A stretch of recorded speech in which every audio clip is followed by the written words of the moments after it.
Robert Jenrick has joined us. Robert, good morning to you. Good morning. Good night for you guys. It's been a really, really good night.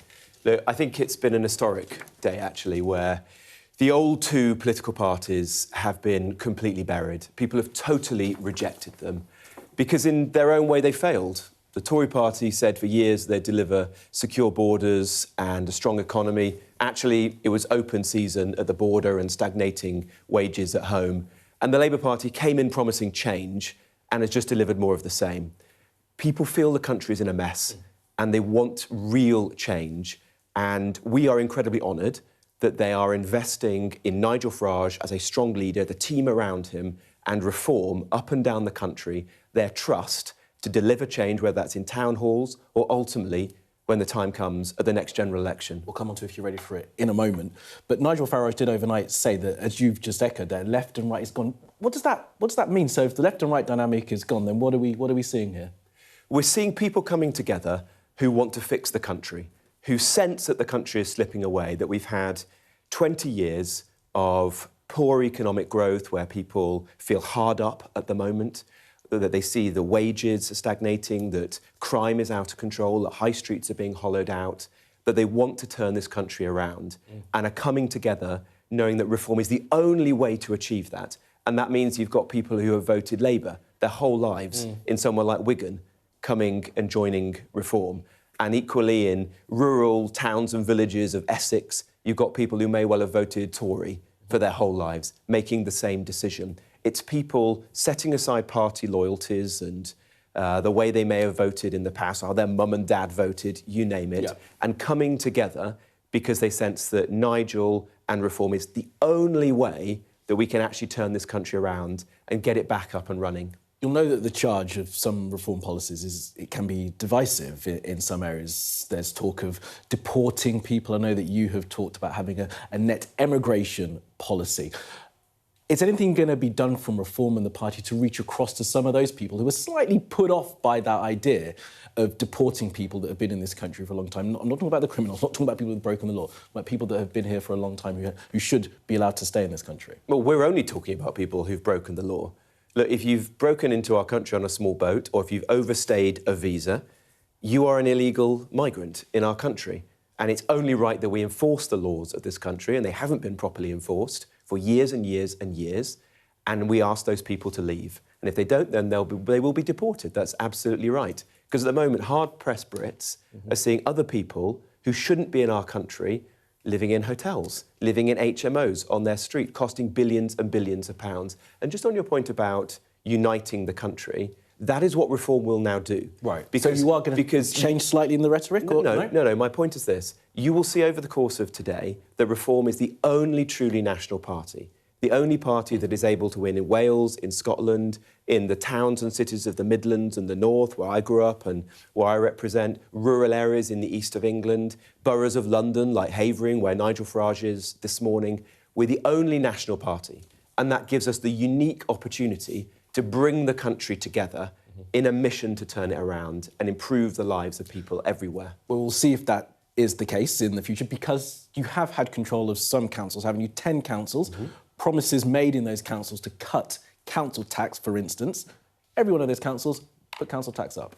Well, look, people obviously like what they see reform councils are doing because millions more people have voted to have a piece of it. And that's the interesting thing this morning, isn't it? Because despite the promise being made and promise not kept, you've managed to put people on. What do you put that down to? Well, firstly, that's not correct. Let's look at what actually has happened over the course of the first year of reform running councils. On average, reform councils have lower council tax than their Conservative or Labour equivalents. And so in just 12 months of running these councils, reform councillors have found efficiency savings, cut out some of the waste that exists, and everyone can see it when they look at local councils, as they do with national government too, and been able to deliver lower council tax, because we care about working people. We know how hard-pressed they are at the moment, and we want to bring down their bills. Be absolutely clear. Just to finish the point, it's obvious that reform would not be doing so well as we are right now if many, many millions of people across the country didn't look at those councils, think they're doing a good job and want that in their own area too. It is the case, though, that those councils did put up council tax, correct? But less than their Labour or Conservative equivalents. They did put them up. They did put them up. And that is fascinating that we find ourselves in this point where that promise has been made, maybe not kept, you say, less than other places. Well, we never promised to bring down council tax. We said we would deliver lower taxes. That is exactly what we're doing. By 1 percentage point on average across the country. So if you want lower council tax, vote Reform, and that is what many millions of people have done. And in Staffordshire, how many leaders have you gone through? It's been 4 different leaders. You've got an 18-year-old in charge of Warwickshire, and yet still. Well, if you're good enough, you're old enough. There's nothing wrong with someone being young and dynamic running a council. No, I'm fine with that. What about the 4 leaders that you've lost in Staffordshire? Well, look, people come and go, and we may be about to have a different prime minister of our country. So that's. But Reform's performance in councils has been good. That's why people are giving us this vote of confidence. We'll see if that maintains. Isn't this just a protest vote? You know what happens in these midterm elections, as some like to call them now, these local elections. It's a chance to give the governing party a bit of a kicking. You're a protest party, and this won't be replicated. No, I don't believe that's the case. I think something very, very historic is happening, which we haven't actually seen in our country since the first half of the 20th century, when the old Liberal Party got washed away and the Labour Party came into force. What you're seeing at the general election, and then followed by these 2 sets of local elections last year and this year, is a new force emerging, a truly national party, which is going to go on to win the next general election. We'll see what the numbers turn out to be in a couple of days' time, but there's definitely going to be a sense of fracturing, right? Would you say that there's going to be more parties available, which could actually be challenging for Reform, couldn't it, going forward? Because what you might end up with is sort of a progressive block of parties that look to try and stop you guys. Well, it doesn't look as if that's had any effect. If that exists, that factor, it doesn't look as if it's having any effect at the moment, because Reform is having such good results in all parts of the country. And it seems to have this unique ability to attract people from the left and the right. So the traditional ways of characterising Reform are just not right. Just got some news as well about Reform. Break it to you so you can react to this. The Conservatives, as we can see there, have just held Bexley. It was predicted that Reform may well take that. So while a good picture across the country, not in all places, what do you put this down to, across the situation in Bexley? Well, look, I think the Tory party is basically dead, but it's going to survive in small pockets of great affluence, mainly in central and parts of outer London. That's what I said when I left the Tory party and came over to Reform.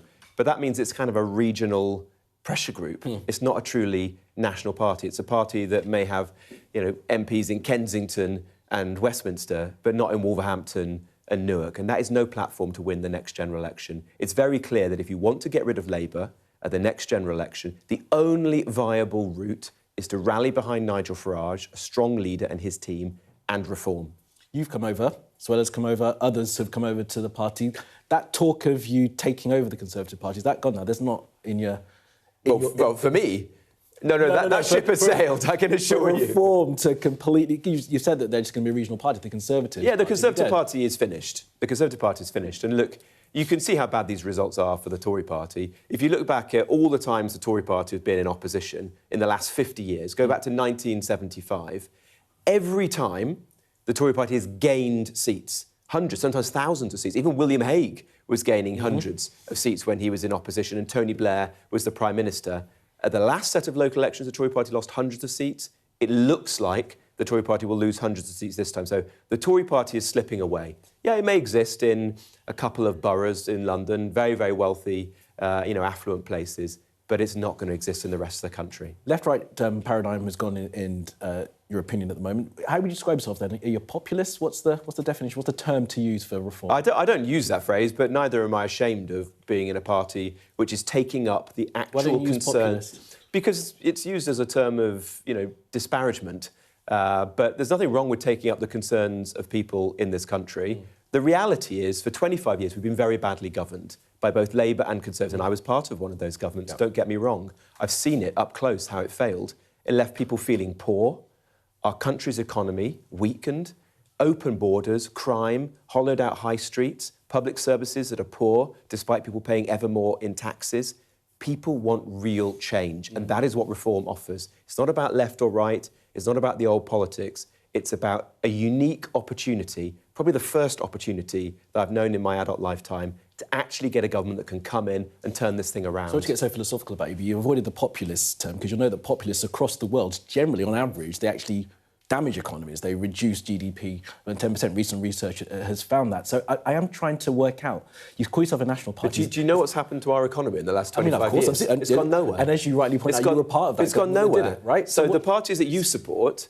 My support? Well, you're disparaging I'm not reform. disparaging, I'm asking the question. The old traditional parties that it sounds like you support, they went nowhere. Jenrick. They went nowhere. You used to support the old party as well. You were part of that's why I accept that party failed. Right. I'm one of the people who said it failed. That's why I resigned from it. Yourselves, national parties. Is that the term? We are a national party that wants to represent everyone in this country, who wants to come together and turn it around. Mm-hmm. We want to deliver higher wages, lower bills, lower crime, get pride back into our country and secure our borders and end the farce that we've seen now for far too long of the small boats. Robert Jenrick, always good to speak with you. Thank you very much. Good morning to you.